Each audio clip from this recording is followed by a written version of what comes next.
Good afternoon, everyone. My name is Monica Corda. I'm the Director of Business Development at the Tech Collective. For those of you who are new to a Tech Collective event, we're the IT Industry Association for the state of Rhode Island. So we provide training for individuals and companies, as well as opportunities to meet with each other and to form community. We currently have something very special going on. We have an open application time for our Tech 10 Awards, which is an event that happens in November with Rhode Island Monthly. So if you know someone, or if you are someone who's done something really fabulous in the past year, maybe you've developed an app, maybe you've just really put in some extra time to make a program or project run so much smoother, or work something within your company or someone that you know, if you would please nominate that individual. We would love to hear about what people are doing. There's also a special portion of that for the next tech generation. So if there's someone kind of new to technology that works with you, or works in an organization outside of employment with you, please nominate them as well. I will put a link in the chat box. Today, we are thrilled to have Professor Robert Massoud from Bryant University. He's going to be talking about where do projects come from and project integration. If you have any questions, please post them in the chat box. So if you kind of hover your mouse mid-screen, you'll see a little, it looks like a speech bubble. Click on that, the conversation area will come up and you can put it in there. And when we get to the end of the presentation, I'll field questions to Rob. So thank you all so much for attending, and I will hand the mic over to Mr. Massoud. Thank you, Monica, and good afternoon, everybody. Let me reshare the screen here, and hopefully you can see my screen. I'm also going to shut my video off. You don't really need to see me. So assuming everyone can see it, let's get started. So thank you all for coming to our second presentation on project management. In this particular case, we're taking it a little bit more depth than we did the first time. We tried to kind of give a broad overview the last time to get people interested in what project management's about and so on, but we're going to start really diving into some of the key concepts that make project management special. So let's talk again today about where they come from and a little bit on integration. So let's start with a quick agenda. I'm going to reintroduce myself real briefly. Some people might not have been on the first session, just to give you a little background about myself.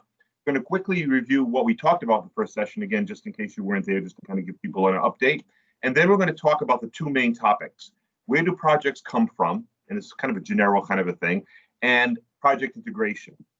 Now, according to the agenda, we'll have time for questions and answers at the end. But what I'm going to do, and Monica and I talked about this yesterday, is I'm going to stop after the first section, and we'll give some time there if people have questions specific to the projects come from section. You don't have to ask them there. We can go back and forth, but I think I'll give a little bit of a break in case people want to jump in or halfway through. So let's get started. So who am I? Well, again, my name is Robert Massoud. As Monica mentioned, I teach at Bryant University. But before that, I was in various industries in the Rhode Island area, Fidelity, CVS, and so on, for about 35 years doing both project and operations management. So I kind of a pretty broad-based background on both sides of the coin, if you will. I am a certified PMP, which is a certification you can earn by taking a pretty tough test, but also having some experience as a project manager. There are other certifications available, but that happens to be the one I had since 2005. I was also president of the local Rhode Island chapter.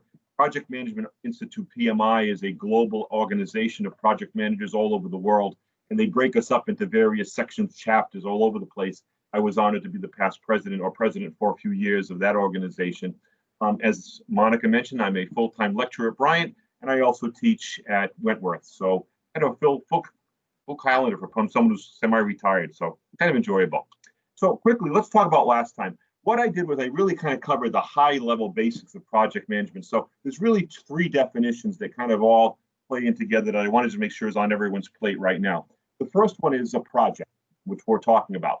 And a project is basically a temporary endeavor that has a start and an end that creates something, okay? Typically something unique, or it could just be like an improvement on something that already exists. But fundamentally, it's a very simple, straightforward, get it done kind of an event. It starts, it ends, and it produces something.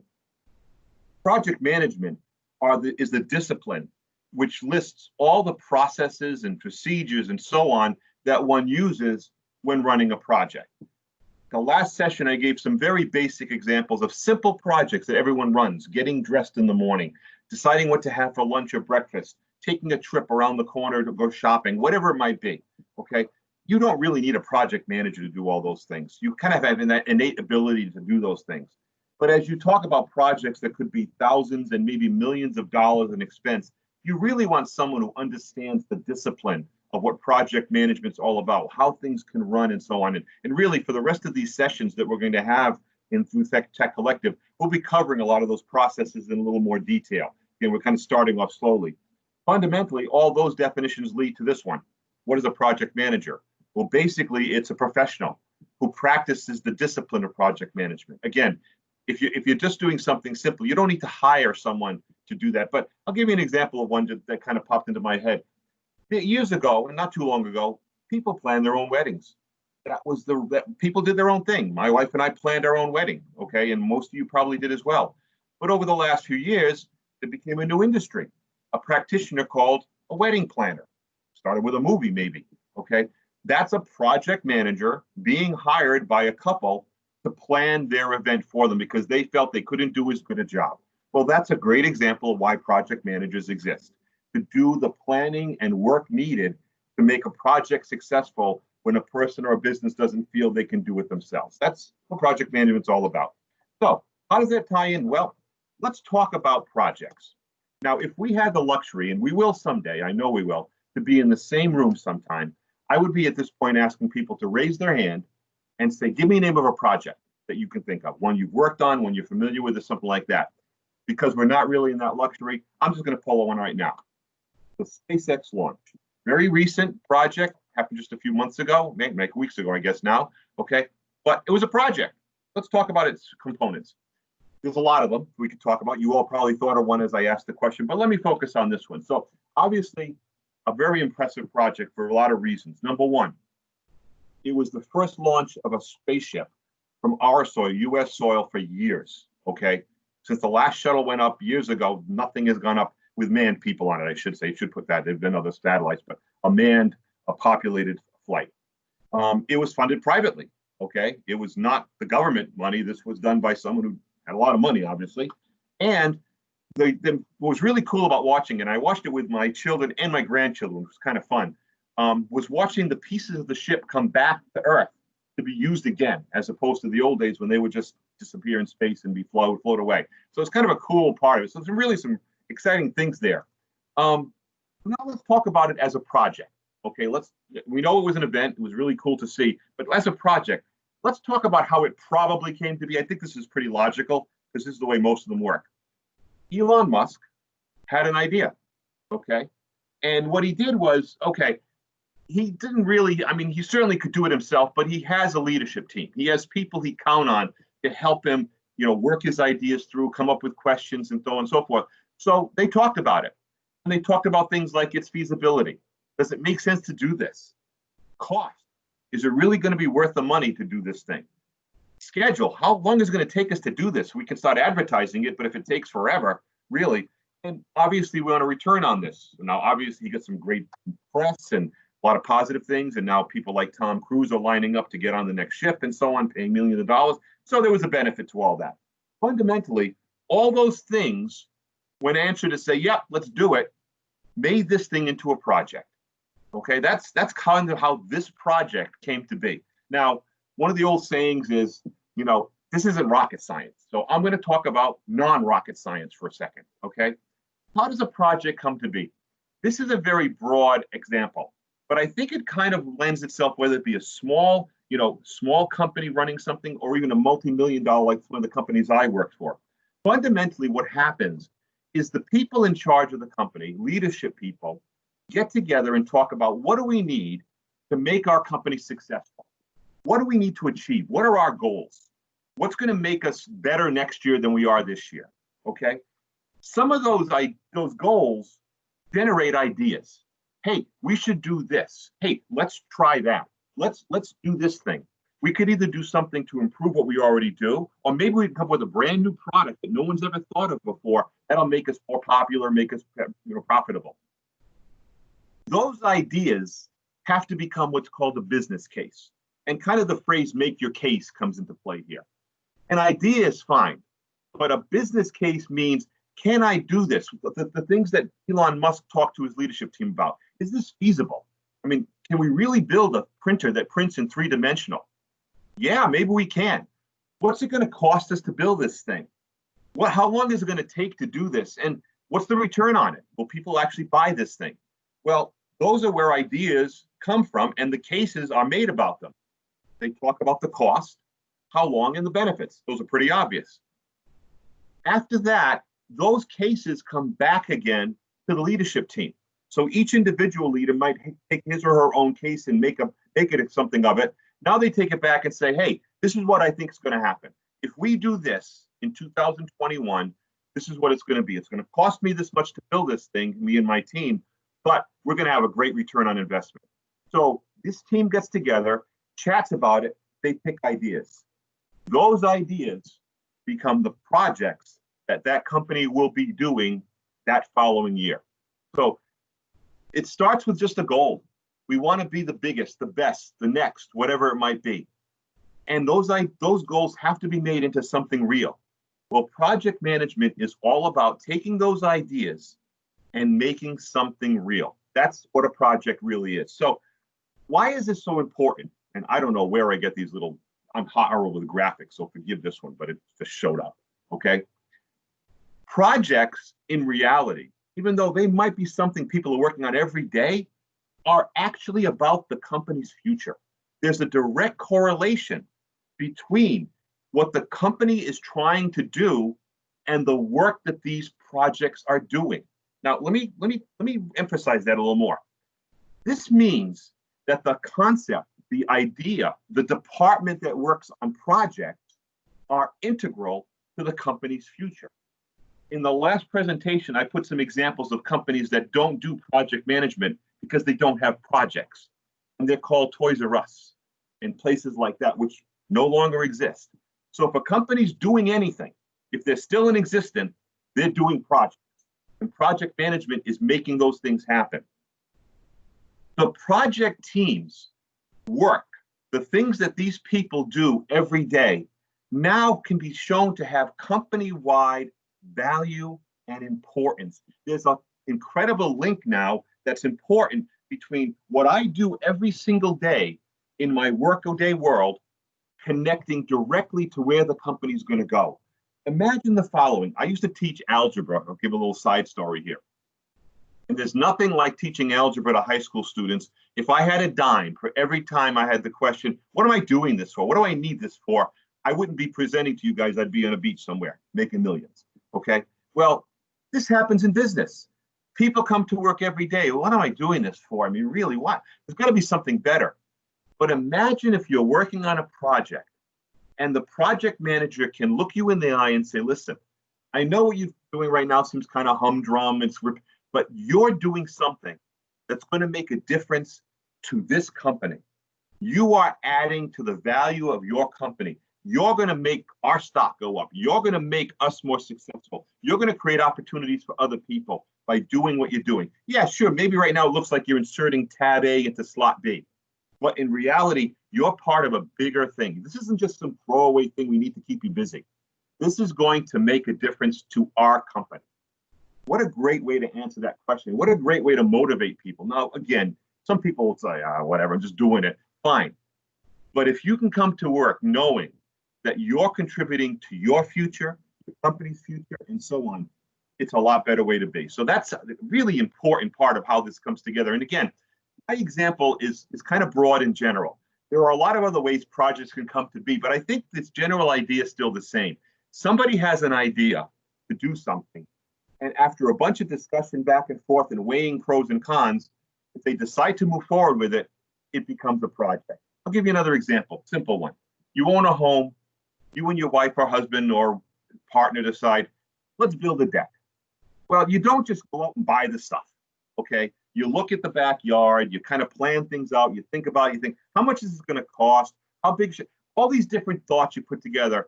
And you finally say, you know what, it's a good idea. I mean, it'd be really cool to go out there. You know, we can't really go anywhere to eat, so we can have a cookout out there, invite friends, and we can do something that's different. So that idea suddenly begins to take shape. Now you say, all right, you know what? Let's do it. And as soon as those two words come out of the mouths, you now have a project. You buy the materials, you plan things out, you do the work, boom. So it's really just that simple. It could be, and that's why I say it's not rocket science, okay? Just as simple as that. So one more time, quick graphic, okay? Where do projects come from? I kind of like this because it shows a lot of messing around up in the picture, but basically there's an idea. And from that idea, nothing happens to that light bulb until you plug it in, okay? It's just a piece of glass, unless you have Uncle Fester in your house. I'm not going to go to the Addams Family references, sorry. But if you basically are like most people, that light bulb is just inert. It does nothing for you until you plug it in. And plugging it in is what project management's all about, getting something done. So as I mentioned earlier, I'd like to take a little break here if people have questions about this specific section. If not, no worries. I'll just pick it up and continue. I am definitely trying to make sure there's plenty of time for questions and so on. But at this point, Monica or Chris, does anyone have any questions, or anybody on the call? There are no questions in the chat box. Okay, then I will continue on. I am very comfortable being interrupted. One of my great students, Isabella, who's working with Tech Collective, is on with us today, and she knows that I love questions, interruptions, and so on in class. I make it happen all the time, so feel free anytime. But now that we have hopefully the background on where the projects come from, I want to introduce a pretty complex topic related to project management. I'm going to try to make it simple, and for those of you who are project managers, I might make it too simple, but forgive me, I'm going to do this anyway. I want to talk about project integration. Now, when Monica, Lucrezia, and I were talking about this whole series, we agreed this made sense to do second because it kind of demonstrates the bringing together of things. That's really what integration is. I'll explain. It's a pretty good graphic here. Integration, I looked at definition, is the process of forming or blending pieces into a complete whole. Okay, so I think that picture is pretty good. All right, it kind of shows a bunch of hands with different pieces, bringing them together to make something whole. Well, project management is really about that. It's about bringing a bunch of varying things together to come up with something whole in the end. But we're going to get to that step by step. So let's go step by step, as I said. Why is it important for us? Well, because when you start with an idea, typically ideas, if you don't mind the expression, have very little meat on the bones. Okay, hey, let's have a driverless car. What the heck? A car that isn't that a train? Well, no. We're talking about a car on the road. Wait a minute. How does the car know to do? You get the idea. I mean, that initial idea was probably laughed at. Mm-hmm. There was nothing to it. But, people started thinking and started developing. Matter of fact, pretty much ideas are just like a bunch of brainstorming ideas, because you can picture, somebody saying, hey, let's do a driverless car. Wait a minute. What a great idea. We could do that. Oh, here, let's try that. And there's all these things get flying all over the place. That's kind of what happens. A bunch of unrelated thoughts. Project management can't live with that. We have to deliver something, okay? So we need to make something of those ideas, something tangible, something that we can actually say, here it is, something you can look at. So we have to deliver what those ideas were about. We have to connect the pieces that will make that idea into something real. And that's what integration is. Connecting those pieces to make something real out of all these crazy things that were ideas, okay? Now, again, I am definitely simplifying this. Projects wish they all work this way, but I think you're getting the idea. Now, in order to do this, I am going to introduce something very specific to project management. It's called the project lifecycle. And this is kind of now beginning to...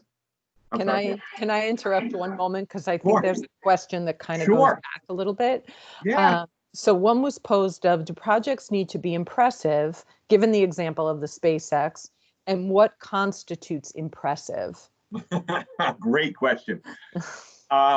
In 35 years of work, I would say I probably worked on a half dozen impressive projects, because fundamentally, I picked the impressive one to impress people, okay? But projects happening all the time. Now, what makes a project impressive? I would say it's pretty much based on first of all, the willingness of the company to fund it, because I can guarantee you during those sessions that go on where they talk about what they're going to do, there's a ton of things that are put by the wayside. So you can imagine the vice president of IT, for example, the technology person comes into the room and says, I want to upgrade everybody's printers.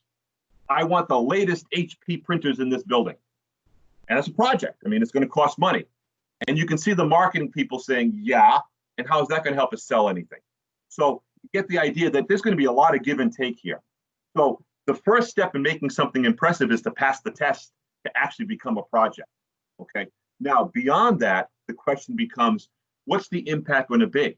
Now, obviously, if you're going to produce like a 3D printer, which is going to hit the market and become huge and the world's going to love it, that's a pretty darn impressive thing. Okay, you're going to make a lot of people rich. But if also there's, at the same time, the IT people are running a project to upgrade everyone's systems so that they can work better and be more efficient in what they do, well, no one outside the company is going to care. That's a pretty darn huge thing. So I think the answer to me would be, it's impressive based on really what the results are going to be. And it might be impressive to the world because like SpaceX was huge and everyone saw it on TV, but it could also be impressive to make your company better. How did that sound? Okay. I'll say yes. Hopefully that was good enough. I'll be around. Questions later. Okay. So I'll go back, but again, feel free to interrupt. Thank you, Monica. And thank you for the question whoever asked it. So I want to talk about, excuse me, swallow my own voice there, the project lifecycle. Now, this again is getting a little detailed in project management, but I think it's going to be okay. I'm not going to make it too deep. Every project has a life. As I mentioned at the start, and I mentioned last session, one of the key definitions of a project or components of the definition is it's temporary. It begins and ends. So as you can see, there are 4 phases, very distinct, very simple: initiation, planning, execution, closure. And I'm going to show you these phases right now. Okay, the phases are a series of processes, things that happen, which define what that phase does. So let me show it to you. It's a lot easier to see. Let's talk about initiation. Initiation phase, just like the word sounds like, is where the project gets started. What happens? During this phase, we establish the initial goals and objectives. What are we trying to do? We're trying to build a 3D printer. What does that mean? Don't worry about what it means. We'll get to that. That's what we're trying to do. We're trying to launch this ship into space. General ideas, okay? We identify the key people and or groups that are going to either impact and or influence or actually work on the project, okay? So right away I think, all right, who are the people that I really have to impress? Going back to that question that was asked, okay? Who's going to really care about this thing? Now, there are stakeholders all over the place, okay? If you're building a 3D printer, you could be talking about a small business somewhere that does it, it's going to use it in 5 years. That's a stakeholder down the road. But right now you're looking at the key players, all right? Who's going to design it? Who's going to build the first one? Who's going to get the patent for it? Things like that. So you identify those key players right up front. You determine how the project's going to run from a high level, okay? Every project, and anyone who's been a project manager knows this, is unique. There are certain similarities. If I'm a construction company and I'm building colonial houses in a development area, they're all going to look very much alike, okay? But there's always going to be something unique. You know, maybe a little bit of ledge you had to avoid on one piece of property, maybe a drainage problem in another, maybe someone wants a different color shade, whatever it is. There's always going to be something unique. So you want to make sure right up front you define what this project's going to run like, what the characteristics are, how are you going to engage each other. That's important up front. Most importantly, this is when the project manager takes charge. There's a lot of stuff that happens before a project manager ever works on the project. All the ideas are talked about in business cases. Project management doesn't get involved in that. It's when the business says, we want this. They hand it over to the project manager. That's when they get involved. That's when initiation starts. So this is where the project manager takes charge. So that's the initiation phase. Planning is pretty much what it sounds like. It's a critical phase, obviously.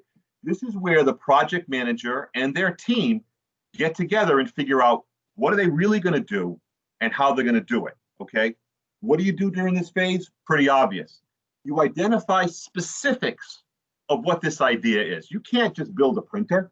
You can't just fly into space. Let's talk specifics. What do we really need it to be? How big is it going to be? What kind of stuff is it going to need? Materials. What are we going to do with the leftover stuff? And does it have to come back to Earth? And all the different things that I talked about. These are the requirements of what it's going to be. Let's talk simple. All right, Mr. and Miss Bride and Groom, I'm your wedding planner. How big is your wedding going to be? Is it going to be indoor or outdoor? What time of year is it going to be? Are you going to have a church ceremony and a reception? All these things are the requirements of what's going to make it a success based on what the customer wants. So you need to define those things. Once you know what those things are, now you're going to figure out the work you need to do to make those things happen. I got to get a church. I got to get a banquet hall. I need a big hall. They want to have 500 people and so on. You get the idea. So you define what you need to do. Now you define the work you need in order to get it done, and you put a plan together. You plan how to get that work accomplished. What equipment do you need? What people do you need? How much money do you need? How much time do you need? Do you need to train people because they don't know how to do something? Do you need to have outside vendors help out because you can't do everything? All these different pieces are asked during the planning phase. So in the end, you have a plan. You have an idea of what you're going to do, okay? And that's what it's all about. And that's what a wedding planner does. They put all the plans together so that when it's time to execute the wedding, it's ready to go. And speaking of, that's the next phase, execution. This is when all that planning comes to fruition, that people actually do the work. Things actually get done. Picture the following scenario. Husband and wife, husband and partner, wife and partner, decide they want to build a house, not buy one, build one from scratch. They meet with the general contractor. The general contractor assigns them an architect. They sit with the architect and they talk about the plans. 3 bedrooms, 2 stories, open floor plan, yada, all these different things. What happens at the end of all that? They have a plan. They have an architectural design of which their house is going to be. That's what the contractor can now give to their workers and say, build this. That's the execution phase. What happens in this phase? Obviously, the people who are assigned the work do the work. They actually do the tasks that the plan tells them to do. Dig the foundation, pour the foundation, let it dry, put the floor, lay the wall, put the walls, put the roof. You got the idea, okay? The project manager also keeps track of the work that's going on to make sure it's meeting the standards that were identified earlier, okay? Are people doing what they're supposed to be doing? That's what a project manager does here. Project manager doesn't do the work. They don't nail the nails. They don't build the wall. They don't lay the foundation.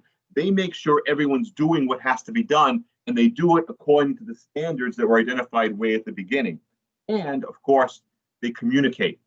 At this point in time, project managers spend their time communicating what's going on, because when things are being built, that's when people care, okay? When things are being built, that's when people want to know what's going on. All that planning could take weeks, months, but once you put a shovel in the ground and a homeowner knows that their house is starting, they want to know what's going on.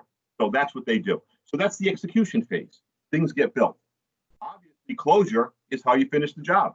You basically complete the work and hand the project over to the customer. You basically hand the key to the house to your consumer, okay? You deliver the project's results to the customer. Here's your 3D printer, Mr. Customer, have fun. Here's your home, enjoy. Here's your new car, have fun, whatever it might be. You want to get a sign off. Now, I know this is very technical, very detailed, not technical, it's very detailed, but it's kind of important. You want to make sure that the customer approves what they got.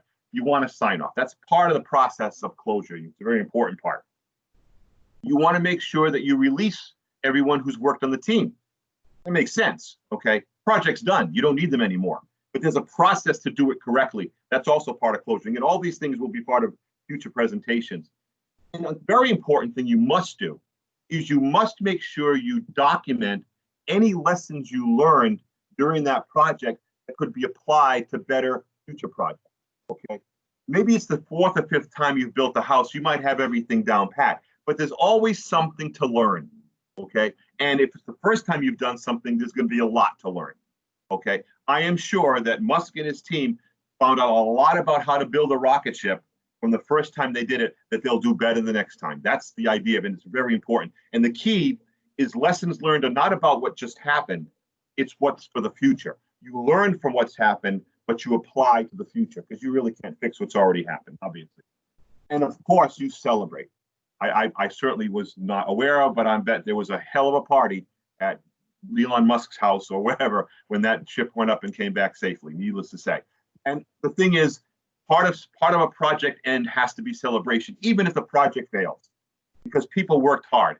You want to make sure that they celebrate even to the failure, because usually it's not their fault. There's other reasons. Doesn't matter. Fundamentally, celebrate what's happened. That's important.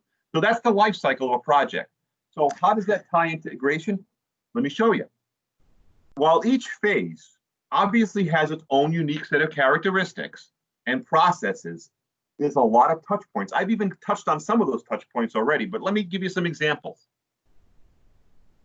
The high-level scope, build me a printer, build me a this, build me a that was part of the initiation phase, is the actual source of the requirements gathered in planning.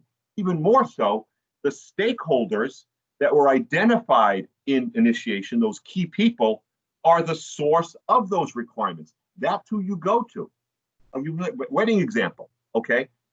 The bride and groom call the wedding planner and say, I want you to plan our wedding. That's your initiation.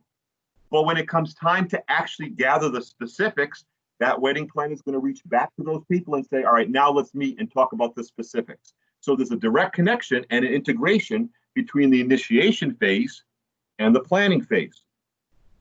The plan that you put together in planning is the roadmap for execution. Without the plan, what are you going to do? Okay. And until the plan is where it needs to be, you really can't even begin execution. So that's how those two are integrated. How do you do closure? You do closure because everything that was discussed in the planning was done in execution and it's been finished.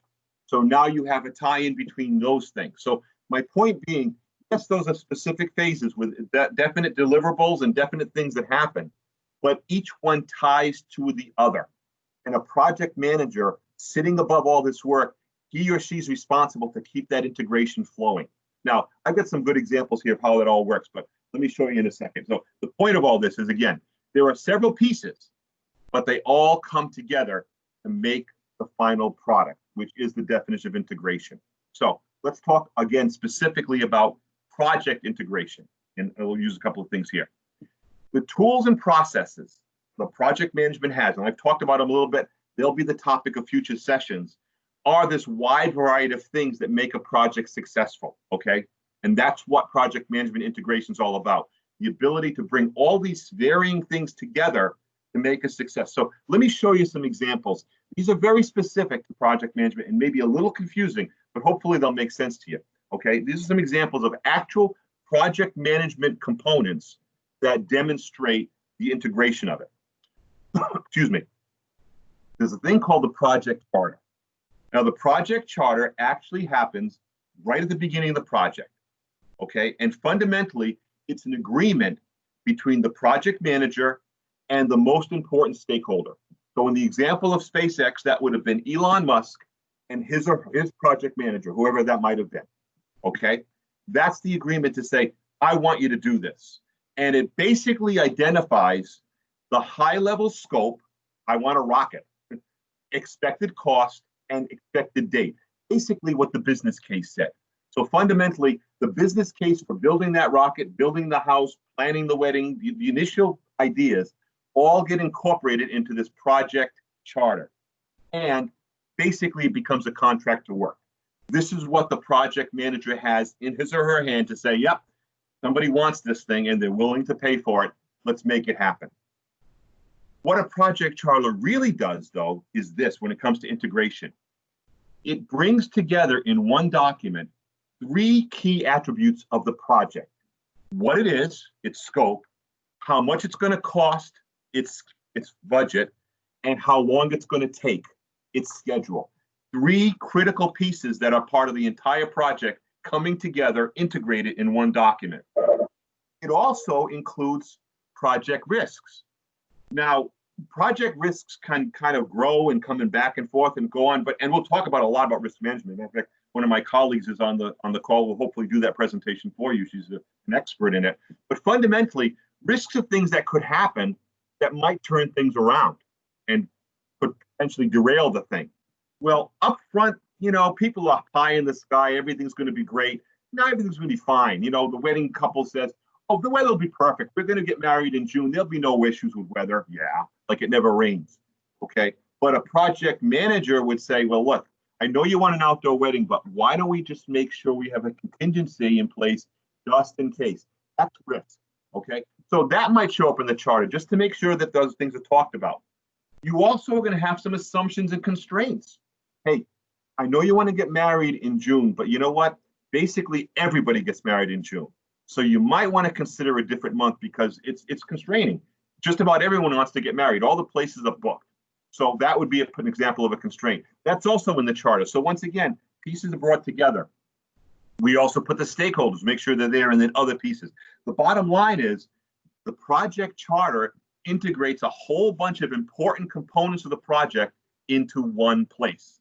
Again, integration. I'm using the word over and over again, but I think you get it. Two more examples and then we're done. There's a document called the project management plan. Now, let me first of all explain what this is. It's the first planning document. It's the first document that a project manager puts together. It's that document that they would present to that team during initiation that says, here's how the project's going to run, a general overview. Very important distinction. This is not a project plan. A lot of people get confused by that, even professional project managers. The project plan is a specific component of the overall project management plan. The project plan is that, what am I doing? When am I doing it? How long is it going to take? Who's doing the work? Very specific things. The project management plan encompasses that and a whole bunch of other things on how the project's being run, and it comes in early. So the bottom line is the overarching plan, which integrates all the components of the project into one place. Okay, so that's another component of project integration. The last one is a little bit different, but I think you'll get it. It's called integrated change control. Now, what does that mean? Well, the words are easy: integrated, bring together, change, and so on. But let's look at it. First of all, some basic assumptions. In 35 years of projects, no project, zero, nil, ever looked the same at the end as it was at the beginning. Okay, there is always a change. Even something as simple as building a deck on your backyard. Okay, you put all the plans together and then suddenly you say, you know what? I think the stairs should be here, or we should maybe move the railing over there, or maybe we should put there's going to be a change. It's human. So because there's always going to be a change, it's important to manage the change. And this, honestly, is one of those things that if you're a project manager, you put in your resume. That's what makes you special. Your ability to not just understand that change is going to happen, but to manage it is what really makes a project manager special. So I put it there in capital letters. The ability to manage changes is critical to project success. Well, why? Because when you start introducing change, you could potentially have to look at the entire project and see, how does this change impact not just today, but what I've done before and what I'm going to do in the future. Okay. If I decide, for example, let's go back to my big house example. Okay. The couple is very happy with the plans, but they say, you know what? I'm tired of shoveling out my car. I'm tired of having to wipe it down, clear snow off it. I want a garage. Okay. Well, that's a change. I mean, needless to say, the original plan didn't have a garage. Now it's going to have a garage. Detached, attached, doesn't matter. That's a big change. Okay, fine. If it's going to be a detached garage, it could be an impact, but I mean, it is pretty much a standalone entity, but you still have to get things done and plan it out and so on. But imagine if you've already built the frame and now the customer wants an attached garage with a door. Well, I've got to change that wall. I got to retest to make sure the wall is still stable. I don't take away, serious wood pieces that need to be, the support beams or whatever. But fundamentally, that change doesn't just mean what you're doing. It could potentially impact other things. So once again, the critical piece here is that when you make a change, you have to consider the entire gamut of what that change is going to mean. Not just how much it's going to cost, but what it could do to the existing product. I don't know most of you guys, but if anyone's been involved in IT, and I was involved in IT projects for many years, you know how devastated the testing team feels when they find out just about when they're done testing that someone wants a change. Because not only do they have to test the change, but they probably have to regression test or retest everything to make sure that change doesn't impact all the stuff they've already tested. So obviously it's a huge thing, and change management basically as an integration component has to look at the entire gamut of things. That's why I put it here as an example. Okay, so that's just some examples. Again, there are more, but I wanted to pick up some of the big ones. So let me just summarize now. Okay, obviously a key skill of project managers is to look at big picture. Okay, his ability or her ability to see all the pieces and bring them all together is what makes project management special and what makes a project manager special. And I will add, that's why a project manager can't take his or her project management hat off and start doing some of the work. They've got to stay out of the day-to-day. They have to stay at the big picture level so they can make sure things are run smoothly. Okay, that's what it means to do integration management, to stay on top of the whole thing. Okay, a general contractor should never, ever, ever take a shovel and dig a hole or take a hammer and nail some nails in.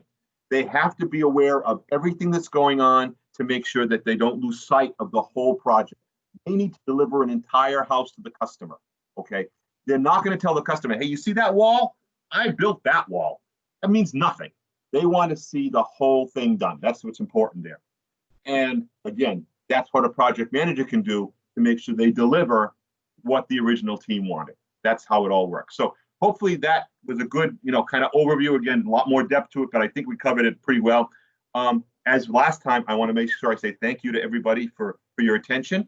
And I'm going to open up for questions. I'll actually show my ugly face in case people want to see me answering them. But that's pretty much the presentation. So anybody, any questions or comments? I will ask the one that is listed in the chat box. I think you may have answered it, but Sure. it's how does one move from the planning stage to the execution? Okay. So it was asked by Nate. So Nate, was your question answered, or are you still looking for some more information? Hey, Professor. Thank you, Monica. So my question, so one of the things, and I'm going to give you a little bit of context if that's Sure. okay. Of course, Nate. So I am a board member at Rhode Island Pride, and we just completed one big project, which was an emergency food drive, and we are moving on to another project, which is supplying protesters and stuff, protesters and people with things that they might need during a protest. And so it's a very gathering of materials, gathering of volunteers, lots of moving parts, which is why your project management sessions are so helpful for me. And so, question: how does one move from the planning stage to the execution? You said it at one point of being able to what needs to happen, how's it going to happen, what are the requirements, and then as that. So in the wedding example of time, vendors, space. Do you want to get married in June? Because everybody gets married in June. When, not if, but when there comes a time when it's frozen, right? When it's like, oh, we don't know what to do. Okay, okay, so no one is to move with your wedding example. No one has space open. What are we gonna do? Right? This sort of anxious freeze of planning, preventing the execution. The second sort of follow-up question that I asked was, how do folks undo the planning in a circle cycle and start doing it? Wow. That is an incredible question because you touched on so many different things. First of all, let me try to stay high level, okay? A life cycle, you would like to think, goes progression, like, initiation, planning, execution, closure. Correct. I don't think I took a single project that went that smoothly. And I'll give you an analogy. Think of you as a human being, okay?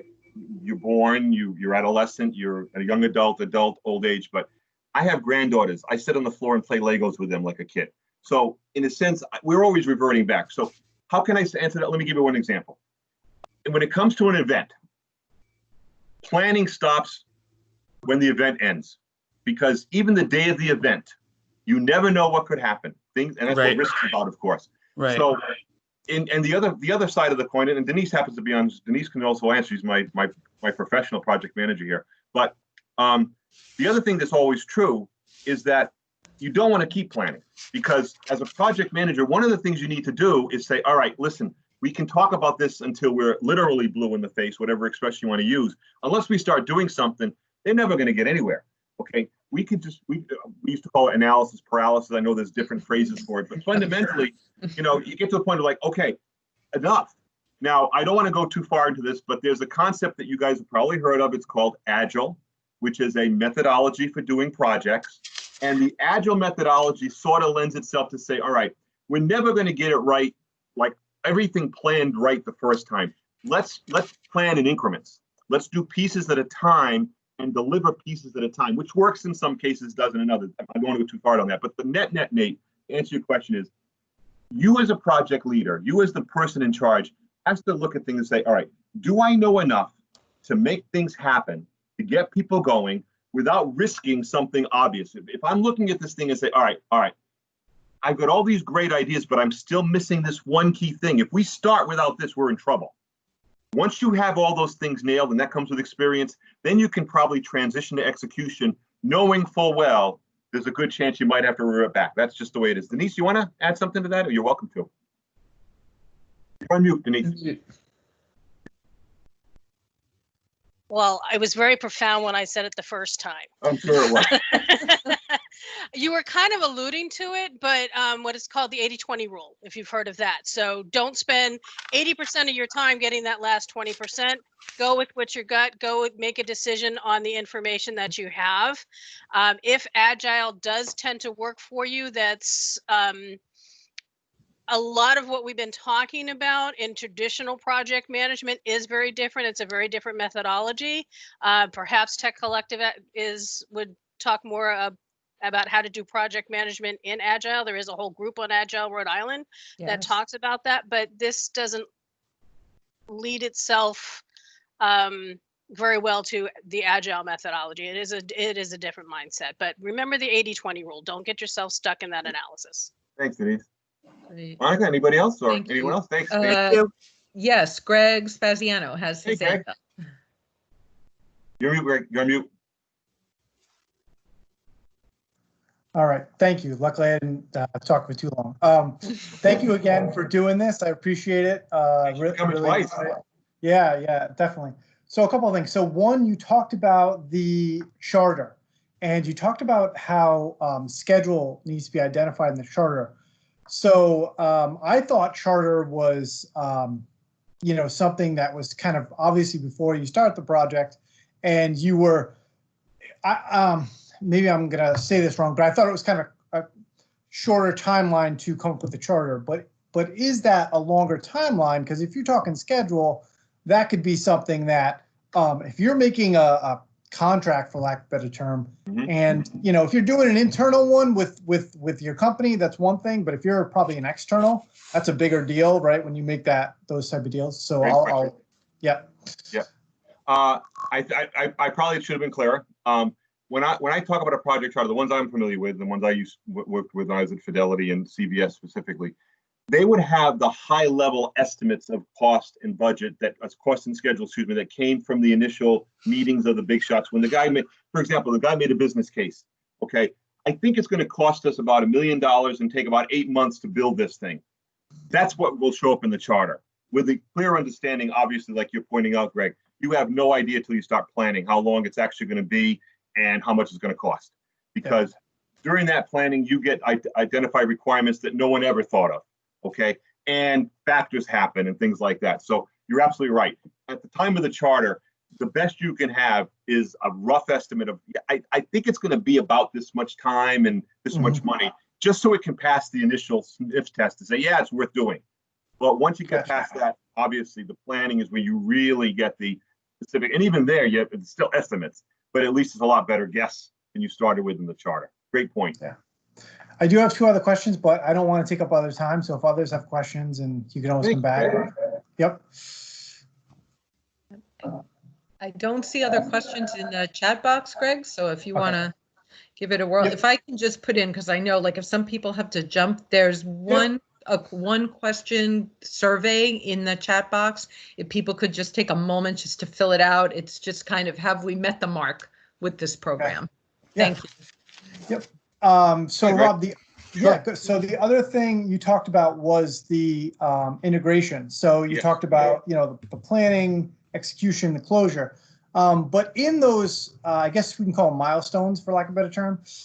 In those milestones, I'm assuming there are other templates you probably use, or maybe if you're doing an IT project versus a construction project. So, you know, maybe in IT, there's design, there's implementation, there's training, you know, stuff like that.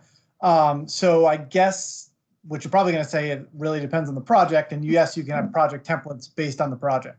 Right. Yeah. Okay. Yeah. I mean, that's exactly right, Greg. Within all those, I mean, we literally touched at a very high level within each of those phases. And we didn't even talk about another phase, which I'm sure Denise was thinking of. There's a phase called monitoring, controlling, which isn't really a specific life cycle phase, but kind of encompasses the whole project. There are just processes galore, documentation and things like that a project manager has at their disposal to run the project. But most important thing, and for those who've heard of this, there's a book called the PMBOK, Project Management Body of Knowledge, which is pretty much considered the quote unquote Bible, but it's not telling a project manager how to run a project, because every project has its uniqueness and you apply the things that are appropriate to the project as needed.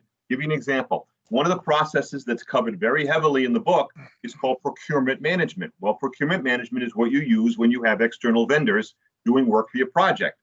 If you don't have external vendors, you don't use it. You don't use any of those templates. It's that kind of thing. I would also say if you did a Google search for change request form, you'd find hundreds of different samples of that, okay? Fundamentally, what you're looking for is what works for your project. Now, here's another sidebar, and I talked about it last time.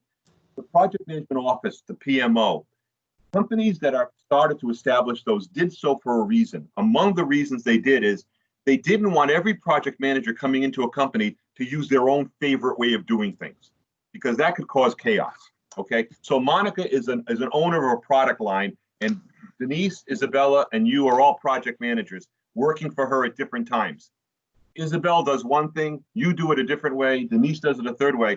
Monica's gonna go crazy trying to figure out how to do things. So a PMO says, no, if you're gonna run projects at this company, here's the standards we want you to use. You can certainly deviate as necessary for your project, but try to stay within this window. Use this kind of a charter, use this kind of a stakeholder list, and so on.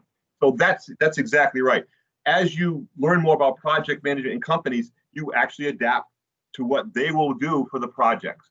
Companies that don't do that really struggle, because I mean, you can imagine the nightmare of everyone doing things their own way. That's pretty much that. So, and again, I invite Denise anytime to chime in, of course, or Isabel, who took my course. It's absolutely true. And I think one of the things that PMI and being PMP certified brings to you is the terminology, so that when you are talking about a project charter or scope or risk management, everybody has that same understanding of what you mean. So having a consistent set of templates from your PMO, or a set of terminology from PMP or PMI, just brings that consistency. Great, that's Excellent. right. Thank you. Excellent. I completely agree with Denise. For when I had Professor Masood as a professor, we had to create a wedding from start to finish for our semester-long project. So we had to research what vendors could we find in this area, what steps it would take to actually get this wedding that if it actually happened, it would run completely smoothly without any issues. So having the same templates be consistent between all my team members was so beneficial. Sure. I love those projects because I got to play multimillionaire. I told the kids, my daughter's getting married and the money's no object. Our budget for the wedding was $3.6 million. Wow. That's nice. Nice. So, in Taunton. No. Wow. Anything else, Greg, or anybody else? So the last thing I had was you put change control, and one thing I thought of was just scope creep. Adam, well, that came to mind. I don't know if any of that, when you talk about change control, if any of that weighs into it, is scope creep, but I don't. Huge. It's when I talk about change, and it's great you mentioned this. Scope creep, for those who don't know, just a quick definition. The idea is, okay, all right, I'm building you a house, and you come to my general contractor. Sorry, I office. have to drop off for another meeting. Great All right, job. Denise. Thank you. Talk to you soon, kiddo. Thanks, Denise. Appreciate your help. So you come to my contractor trailer and say, Rob, my wife and I had a discussion. I think we really would rather the front door be blue and not black or whatever. Okay, blue door makes no sense, but whatever. Okay, that's a scope creep. It's a change, but what's the big deal? A different can of paint, no big deal. All right, fine. Right. Okay, next day. Rob, I know we asked for a gravel driveway, but how about tarring it over for us? Oh, well, you get the idea. So just so everyone's, I know you know what it is, Greg, but so the idea is these little things that ultimately add up, and all of a sudden now you've got a much different project. Change management would say, evaluate every request, even the smallest ones. If it's something that can be done with minimal risk or no risk, hopefully, and within the confines of the current budget and schedule without impacting it all, then there's no reason you shouldn't be able to do it. Okay, you should still document it. You should still get the team to agree to it. You should still make sure it's clearly, in the documentation. So people, what do you mean? What's that door blue for? Well, you wanted it that way. But you can probably move on that. But when you start asking questions that go beyond that, or when the creeping gets to the point where, all right, if I do all these creeps, I'm going to have a 2-month addition to the project, put the hands up and say, no, let's do the right change management. I didn't go through all the integration. We'll do that when we talk about change in the future. But there's so many pieces to that. I'll give you a quickie because you're on board with this. Let's say I'm a construction company. This isn't just the only house I'm building. Okay, I'm building 10 houses right now at the same time. The team that does excavation, the foundation, and so on is off doing something else. And now the couple comes up and says they want a garage. Well, all right, where am I going to get the excavation people back? There's 10 other houses being built that need foundations. We might see them for months. So that's how it all has to be brought together. That makes sense? Yeah, because it's a resource constraint, Exactly. Exactly. Yeah. It's big. I mean, it's huge. A change. The implication of change is I say to my students, communication is the #1 project management skill. You better be able to communicate or else you just can't do it. Soon and right below that. I mean, literally, I'd say 1B is the ability to manage change. Because if you let change get ahead of you, you're dead. I don't care how good you communicate. You could be freaking Oral Roberts or Anthony Robbins or whoever. If you can't manage change, you're going to fail. So, I mean, you're nailing an important thing, Greg, no doubt. Thank you very much. Yeah, this has been awesome. Thank you so much, Rob, for the presentation and for all of our participants for really being active and not just having it be a one-sided conversation. Amen to that. Yeah, it makes it much more fun for the listener, as I'm sure it does for you, Rob, as well. So again, I encourage you, please just take one moment to just fill out that one questionnaire for us. And we look forward to receiving your applications for Tech 10, as well as for further involvement with us here at IT Technology Innovation Center, right? We're here for you at the Tech Collective. So thank you to Creosa for organizing this and putting it together. And hopefully we will be getting Denise right on for a future assignment. Hopefully she wasn't too scared off by this. No, I think quite the contrary. That's why I engaged her. I wanted to feel comfortable. Super. Thank you so much. Thank you, guys, everybody. very much. Thank you. Have a wonderful day. Thanks, guys. Bye. Hey, Nick.